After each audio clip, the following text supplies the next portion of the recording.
አላውቅም ግን የሆነ ጥያቄ አለ ውስጤ ይኸውልሽ ውስጥሽ እንደምትዩ እኔ ከገፎት በኋላ ተስፋ ቆርጦ ስደት መርጧል ወይ በአንተ ቤት ልብ የሚነካ ንግግር ተናግረሞታል ልብሽ እንደማይነካ ማውቃለሁ ባይሆንም አኖሮ በዛ ሁኔታ ውስጥ ሆኜ ልቤን ሰባብረሽ ጥለሽኝ አትጂ ነበር በለኔ መሄዴ ነው ሂጂ ይኸው አምልጪ ሲጀመር ድሮ ማንቺ እውነቱን መጋፈጣቶች ሚኪ አቁም ይሄን ርዕስ ላናነሳው የተነጋገረን መስሎኝ እንደዚህ አይነት ጨካኝ አትመስኝም ነበር ኡፍ ሚኪ በቃ ተው ይሄን ነገር ቆይ ምን አይነት አስገዳጅ ነገርስ ብትሆኚ ነው ህይወቴ እነ ዳዊት እህት መሆኗን እያወቅሽ ራስሽን እህት አይረክሽም ደሞ ሳሩን ህይወትን እንዴት እንደምታሰቃያት እያወቅሽ ቆይ ለራስሽ ምንም አይከብድሽም ቆይ ማን ነው ምንም አልመሰለኝም ያለው ውስጤ ቀን በቀን እንደሚደማ ማን ያቀልኛል ታዲያ እንደዛ ከሆነ ለምን ታስመስያለሽ ተናግረሽ አትገላገይም እንዴ ሚኪ አልችልም ይሄንን ነገር ማድረግ አልችልም ለምን ምንድነው ምክንያትሽ እሺ ለማንም እንደማትናገር ቃል ግባልኝ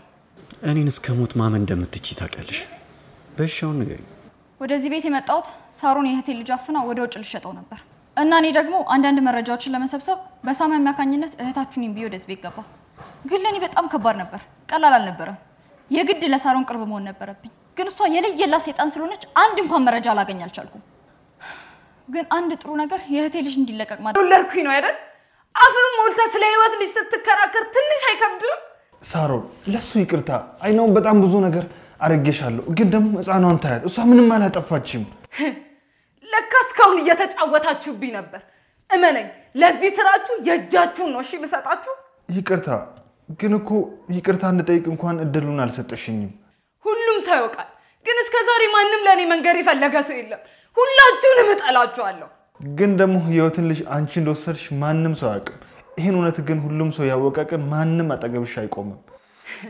ኢልሳሚ እኔም ባታስፈራራኝ ጥሩ ነበር ግን ለዚህ አጽፋው የከፋ ነው እሺ ሚሆን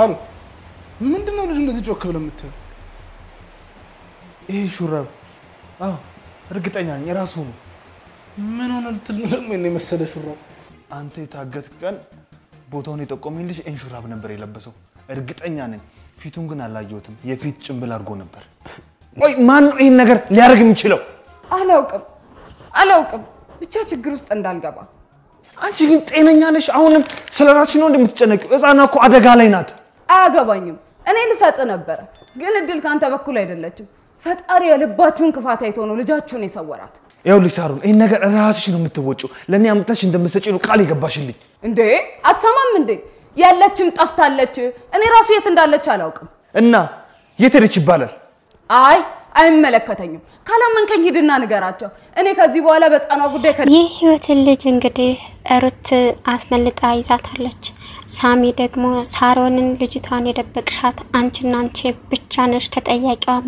አንቺ ነሽ በማለት ለፖሊስ አሳልፎ ሰጣት በርግጥ ሳሮን ይገባታል ግን ደግሞ ቢሮዋ ስትሄድ መርከብ የሚል አገኘች ልጅቷ እሷ አስቀመጠችበት ቦታ እንደሌለችም ለስራ ባልደረቦቿ ደውላ ነገረቻቸው እናም አሁን ሳሮን ከዳው ነጣነኝ አይመለከተኝም ስላንተ ደቃላ ብላ ሳሚን ተናገረችው ሳሚ ደግሞ እንደዛ ከሆነማ በህግ ስትጠየቂ የብዙሃንን ንጹሃን ልጆች ያገት ያሰቃያሻቸውን በሙሉ ትዘረዝራለሽ በማለት ለፖሊስ አሳልፎ ሰጣት በጣም ያሳዝናል ግን ደግሞ ሩትን አለማድነቅ አይቻልም ሩትን እንግዲህ ለከተልሽ ቢላትም አትፈልግም እና ሚኪ አብረን እንሄድ ቢላት እምቢ አለች ግን መጨረሻ ላይ ሁሉንም ነገር ነገረችው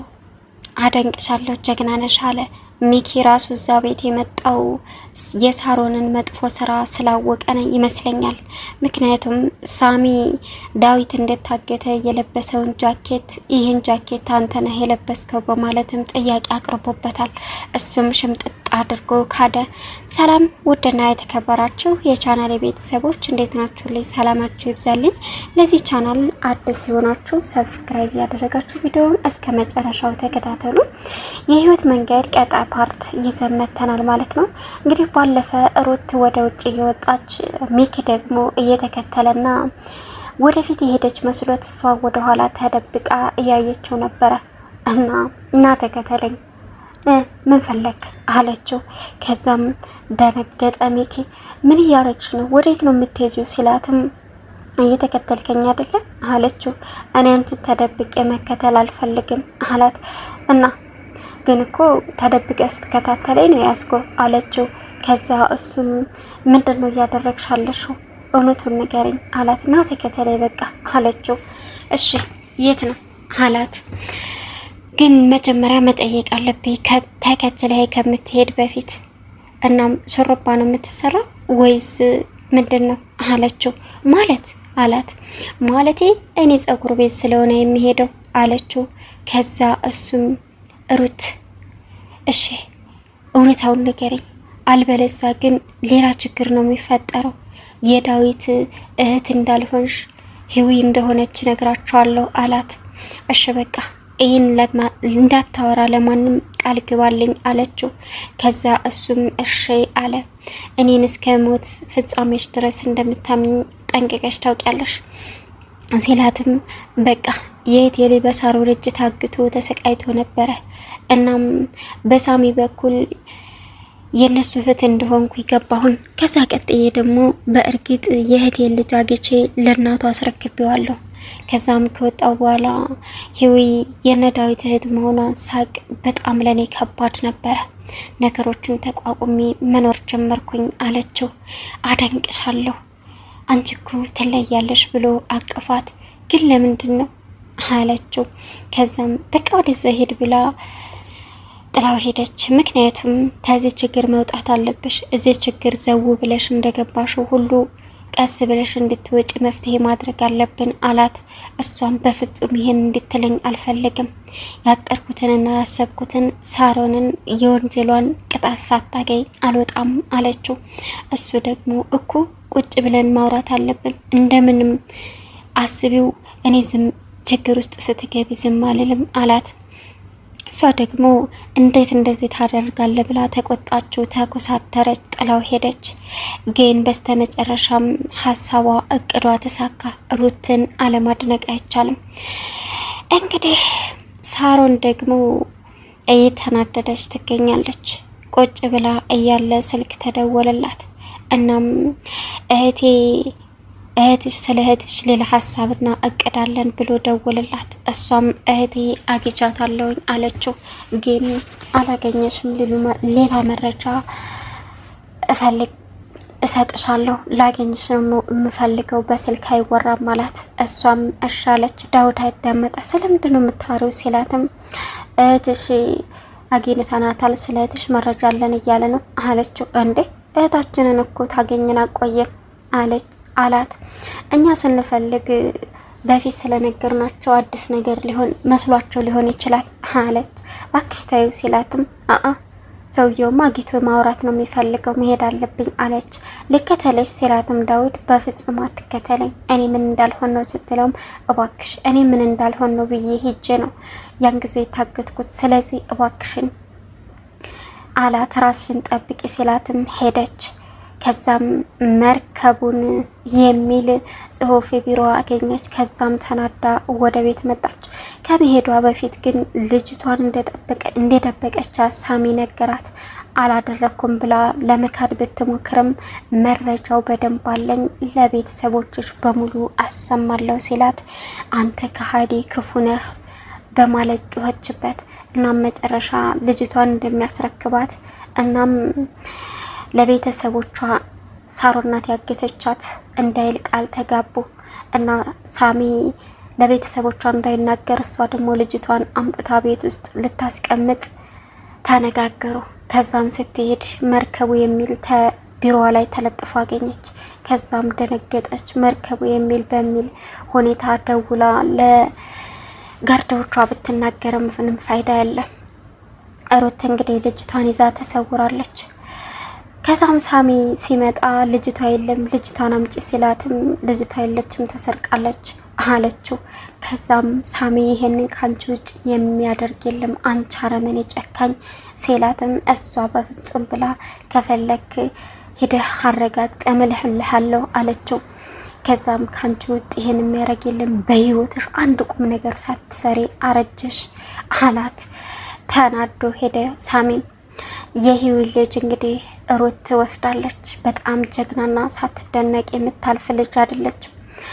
እንግዲህ ዳዊት ደግሞ ስለ ህይወት ፍቅሩን ለመግለጽ አቀረበላት። ቀረቡ ሁለታቸውም አብረው። ግን ሩት ህይወት እኔ ስላንቺ እያለ ስለኔ ምን አለችው። ከዛሱም ላበላብ ሆነ። ምን ነው አላባኮ ብላ ውሃ ልታመጣለት ሄደች። አይገርምም። ዳዊት እንግዲህ በፍርሃት ተውጧል። ከዛ በፊት ግን ዳዊት ከልጅነቱ ጀምሮ ሴቶችን እንደማይቀርብና እንደሚፈራ ሚኪ ሊያወራበት ሲል ዳዊት ተናዶ ነበረ። እንደውም ደግሞ ቀና ያደርጋል። ሳሚ እየቀናም ነበር። ሚኪ አብሮ ስላለ ይዟላሽልል ነው እያለም ነበረ። ሲቀጥል ዳዊት ሳሚን ፈልጎ ስልክ ሲደውልለት አያነሳም። ሲመጣ ለምን ስልክ አታነሳም ተብሎ ሲጠየቅ መብራት ስልክ ስለዘጋ ያለውበት አካባቢ ደግሞ መብራት የለም አለ ሳሚ። ከዛም ወይ ኢትዮጵያ ባለፈ እንደዚህ ድንገት መብራት ጠፋና ከዛም ምንድነው ስል ለኬንያ ተሽጧል ተባለ። አሁንም እንደዛው እና ይሄን ፈርተነው ውጭ ሀገር የምትሄደው አለችው። በትክክል አለ ህይወት። ሁለቱም ዳዊትም ሳሚም ቀኑ መጨቃጨቅ ጀመሩ። ከዛም እንግዲህ ሳሚ ሳሮን ስትመጣ አናገራት። ሳሮን ግን ወይ ፍንክች አለች። አሁን ግን እውነቷ እንዳይወጣባት ተጨንቃ ያለችበት ሰዓት በጣም አስቸጋሪና ከባድ ነው። እናም አሁን ሩት ሁሉንም ነገር ታዋታለች። ግን ያው ልጅቷን በእጇ አስገብታለች። ግን ደግሞ እህታቸው እንዳልሆነች የሚነገር ነገር መቼ ነው? ከባድ ነው። አሁን ድል ካደረገች በኋላ ቢነገር ምንም መስሎ አይታያትም። ግን ሚኪ ወደ ህይወት ነው የሚሄደው ወይስ ወደ ሩት? ሁለታቸውንም በቃ በፍቅር የሚያቸው ነገር አለ። እናም ህይወም የድሮ ፍቅረኛው የልጅነት የቃቃ ሚስቱ ናት። ሩት ደግሞ አብሮ ብዙ ላይፍ ያሳለፉ ናቸው። እናም በስተመጨረሻ ዳዊት አሁን እየፈራ ይገኛል። ግን ሳሚ ዳዊትን ያገተው ሰውዬ ይሄን ጃኬት ራሱን ነው የለበሰው በማለት መከራከር ጀመረ። እናንተ ነው ያልከኝ ባልሆነ አለ ሚኪ። ኢትዮጵያ ላይ እኮ እዚህ ሰፈር አንድ ልብስ ከተለበሰ ሁሉ ጊዜ ያው የሚመስላቸው ሰዎች አሉ በማለት ዳዊት አረጋጋው። ሚኪ ቢሆንም ተሳስተሃል፣ እኔ ይሄ የራሴ ነው አለ። ሳሚ መከራከር ጀመረ። እንዴ በዛ ላይ ደግሞ እኔ ስታገት ሚኪ የለም አሁን እኮ ነው የመጣው ሲለውም እሱን እንኳን ተው አዳማና አዲስ አበባ ቅርብ ነው በማለት መለሰለት። ሳሚ እየተጠራጠረ ይገኛል ማለት ነው። ግን ሚኪም የመጣው ይሄንን የሳሮንን ሴራ ለማጋለጥ ይመስለኛል። ቻናሉን ሰብስክራይብ ያደረጋችሁ